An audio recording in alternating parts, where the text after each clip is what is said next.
अल्लाह जरूर बनाए। पड़ोसी का लड़का अगर दुबई गया है तो हम चाहेंगे कि मेरा बेटा अमेरिका चल जाए, यहाँ दिमाग लगा है। आप बाजार से घड़ा खरीद के लाते हैं, 10 बार उसको ठोकते हैं, उसको विचार करते हैं कि कहीं रेप तो नहीं है। स्टेशन पर हम लोग 10 रुपए का चिनिया बादाम खरीदते हैं तो कहते हैं कि सड़ा हुआ बादाम न दीजिए, इस पर विचार करते हैं। लेकिन आपने कभी बैठकर ही विचार किया कि हम गुरु क्यों बनाते हैं, गुरु करते क्या? ये जो परंपरा हमारे गांव समाज में है कि गुरुमुख हो जाइए, गुरुमुख हो जाइए, कभी आपने इस पर सोचा है? किसी से पूछते हैं तो हम तो गुरुमुख हो गए हैं ना, भतीजा का ब्याह करना था, बेटी का ब्याह करना था, तो पंडित जी बोले गुरुमुख हो जाइए। इस पर विचार किया कि गुरु क्या करते, गुरु करते क्या? गुरु का काम सिर्फ ज्ञान नहीं होता देना, गुरु अपने शिष्य को भोग और मोक्ष दोनों देते हैं। गुरु अपने शिष्य को जीने की कला सिखाते हैं। गुरु बताएंगे कि शिवलिंग पर जल कैसे चढ़ेगा, गुरु बताएंगे कि भगवती की पूजा कैसे होगी।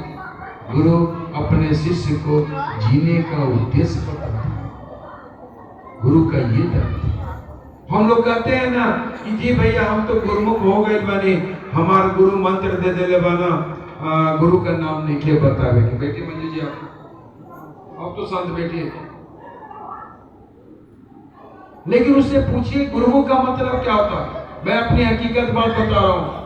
मेरी दादी ने फलाना को अपना गुरु बनाई थी, उस जमाने की बात कर रहा हूँ जिस समय ठीक से हम लोग को दूध और दही नहीं मिलता था, लेकिन वह दादी ने अपने पेट काट के अपने गुरु महाराज के लिए गांतरी में दही जमा की थी। मैं वहां देखा हूं, और घर पूरा लिप देती थी कि मेरे गुरु महाराज आ रहे हैं। और गुरु महाराज आते थे, उनके चरण को धोती थी, उनके चरण के पानी को घर के कोना कोना में डालती थी, और उस गुरु महाराज को भोजन कराती थी, अपने गुरु महाराज के लिए वस्त्र देती थी, और आशीर्वाद में क्या देते थे?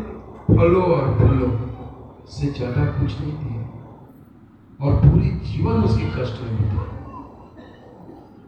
क्या गुरु का काम है? आप अपने बच्चे को स्कूल भेजते हैं पढ़ने के लिए, और मास्टर उसको पोलियो को दवा पिलाए और ये काम कराए वो काम कराए, तो आप अपने बच्चों को भेजिएगा पढ़ने के लिए? नहीं भेजिएगा। तो विचार करना चाहिए कि गुरु हम क्यों बने। आप शिवलिंग पे जल चढ़ाते हैं, कभी विचार किया कि महादेव को हमने जल चढ़ाया, क्या मेरे महादेव मेरे जल को